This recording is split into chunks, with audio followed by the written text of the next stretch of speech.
Bonjour, bienvenue à tous et à toutes. Alors, si vous êtes arrivé ici, c'est parce que vous avez un jardin depuis peu et vous aimeriez semer des échalotes, mais vous ne savez pas trop comment faire et à quelle date il faut les mettre.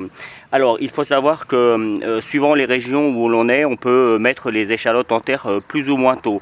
Dans des régions plus au sud, j'aurais tendance à dire, on peut commencer à mettre les échalotes à partir du mois d'octobre, novembre, et puis ça dépend aussi des variétés en l'occurrence. Par exemple, pour moi là, on est plutôt du côté de la Bretagne. Chez nous il pleut souvent beaucoup en hiver et donc du coup le fin février début mars c'est une très bonne saison pour le faire. Donc moi ce que je vous conseille c'est d'essayer une fois au mois d'octobre, une fois au mois de mars et puis vous voyez ce qui donne le mieux. Donc les échalotes ça se présente souvent comme ça quand on les achète dans le commerce. Vous voyez moi les miennes elles commencent déjà à germer un petit peu, il est temps que je les mette. Et comme je viens de le dire il a plu beaucoup, normalement j'aurais dû les mettre il y a déjà 15 jours ou 3 semaines mais j'étais un petit peu embêté par l'eau. Mais si vous avez des échalotes, enfin en théorie, vous, si vous êtes ici, vous en avez pas, puisque c'est probablement la première fois que vous faites ça. Mais si vous en avez déjà fait des échalotes bio l'année d'avant, vous pouvez récupérer les bulbes et puis sur le même principe, les semer directement en pleine terre. Donc pour le semis, il faut avoir une terre qui se travaille plutôt bien. Moi, comme vous voyez, je rajoute un petit peu de terreau, je fais un mélange terreau et terre, de façon à ce que la terre soit relativement souple, de façon à ce que l'échalote ne fatigue pas quand elle va commencer à pousser. Et puis j'aime bien faire une petite butte moi pour les échalotes pour justement leur donner pour qu'elles ne soient pas gênées pour grossir. Un petit peu sur le principe de l'ail, mais l'ail c'est plus costaud et on peut le mettre directement en pleine terre sans trop se fatiguer parce que ça prend assez facilement l'ail. Les oignons et les échalotes c'est un petit peu plus fragile, il faut leur donner un bon terrain. Il faut savoir qu'il faut éviter un terrain où il y a eu de la fumure, en tout cas pas l'année où vous mettez les échalotes dans l'endroit où vous le mettez, vous pouvez mettre de la fumure sur tout le reste du jardin, mais là où vous mettez les échalotes, on évite la fumure, c'est mieux pour l'échalote. Donc on ouvre le paquet, on a bien préparé son terrain, on l'a éventuellement tassé un petit peu, vous voyez, comme ça, tout simplement.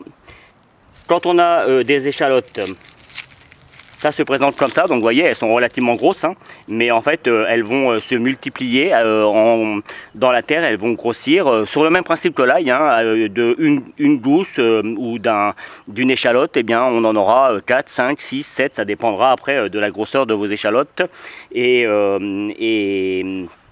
et du temps qu'il va y avoir et tout ça. Il y a beaucoup de choses qui rentrent en jeu pour avoir des bons légumes, hein. Il y a des années où on a des très bonnes performances et puis il y a des années où il y a des performances un petit peu plus médiocres. Ça dépend de beaucoup de choses. Pour les semer, moi, je n'ai pas de grosses difficultés, vous voyez. Je prends mon doigt, je fais un petit trou, vous voyez, et puis je viens arrondir le trou. Et simplement, on ne se trompe pas, la partie qui va en terre, c'est toujours la partie où il y a la petite, où il y a les racines avant, et la partie haute, là, vous voyez, c'est celle-ci, là, où il y a la petite tige. On vient les mettre quasiment jusqu'à la tête. Vous voyez, hein, c'est pas compliqué, hein, juste à la tête, et puis voilà. On laisse environ 10 cm. Après, vous pouvez faire une ligne, hein.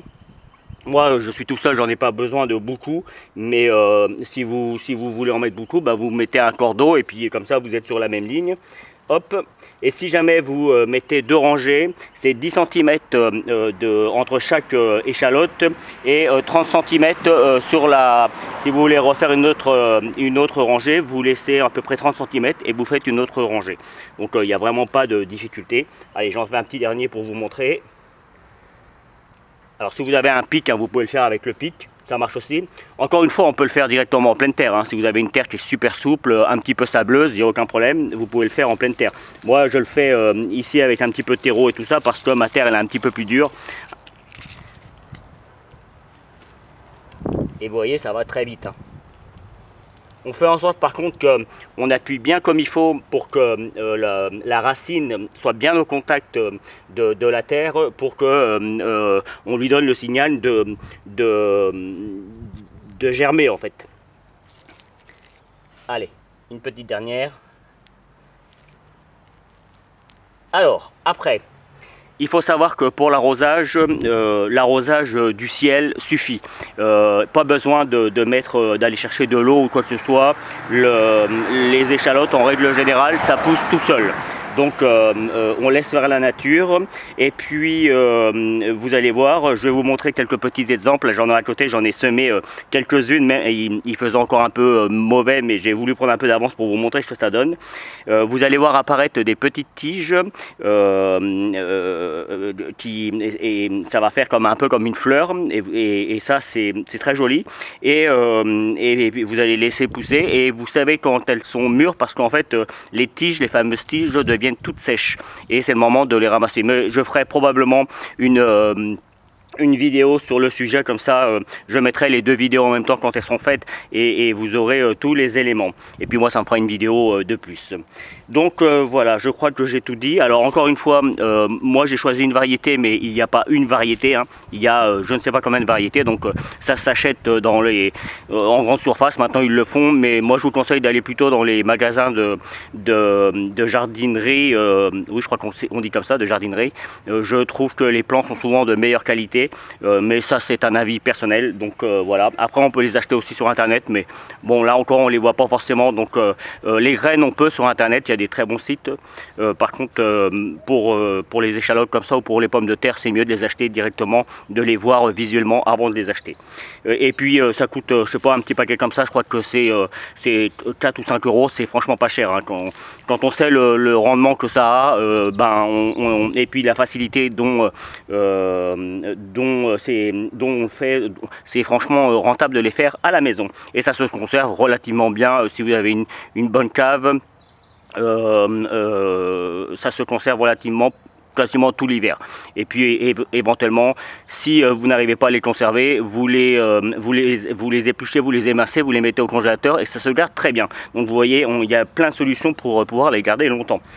Voilà, je crois que j'ai tout dit. J'ai parlé de la plantation, j'ai parlé de l'eau, pas besoin de trop d'outillage, hein. Encore une fois on prépare bien sa terre, mais ça il faut avoir une terre assez souple, comme vous pouvez le voir ici. Je vais vous montrer maintenant les petits que j'ai fait avant.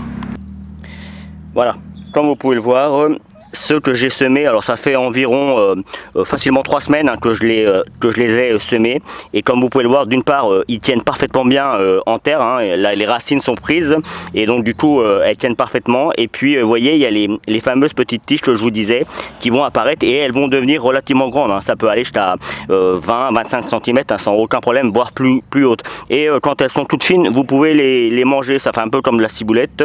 Après si vous avez de la ciboulette c'est quand même meilleur, c'est plus fin, mais ça se mange quand même. Et vous voyez celui-là il vient tout juste de commencer, donc il peut y avoir des petites différences, hein, mais en général quand on arrive à la fin de la plantation on ne voit plus les différences. Juste un dernier petit exemple avant de finir la vidéo. Vous voyez, ça c'est des échalotes qui me restaient un petit peu de l'année dernière. En fait, j'ai dû en laisser quelques-unes, ou peut-être que je pensais qu'elles avaient pourri et puis je les ai laissées en pleine terre. Et en fait, finalement, elles ont redonné. Donc après, je sais pas trop ce que ça va donner, hein. La deuxième année, c'est jamais forcément très bien, mais ça vous donne un petit aperçu de ce que ce sera. Vous voyez, probablement avec les variétés les tiges seront un petit peu plus fines, plutôt comme celle-ci, mais voilà, ça vous donne un petit aperçu de ce que sera votre plante et à quoi ça ressemblera. Voilà, je vais finir la vidéo sur cette petite image. J'espère que je vous aurai aidé pour la plantation de vos échalotes. N'hésitez pas à me poser des questions si vous en avez. Si je suis en capacité d'y répondre, je me ferai un plaisir de le faire. Mais comme vous avez pu le voir, normalement, vous avez les réponses sur le temps, sur les périodes, la façon de faire. Donc en théorie, vous devriez y arriver sans aucun problème. Je vous le souhaite en tout cas. Je vous dis à très vite pour de nouveaux petits tutos, que ce soit en jardinage comme ici, mais également en bricolage du quotidien, et puis des petites choses, vous savez, qui nous embêtent au quotidien, que on se dit comment on fait ça, et puis moi j'aime bien faire des petites vidéos là-dessus, donc n'hésitez pas à regarder si vous avez des petits ennuis au quotidien, comme par exemple un petit problème avec votre machine à laver, ou comment nettoyer les vitres de votre four par exemple, ou démonter la porte de votre four.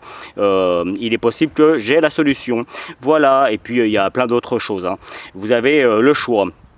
Je vous dis à très vite et merci pour votre fidélité pour tous ceux qui me regardent et merci à tous ceux qui auront regardé la vidéo juste ici. Salut!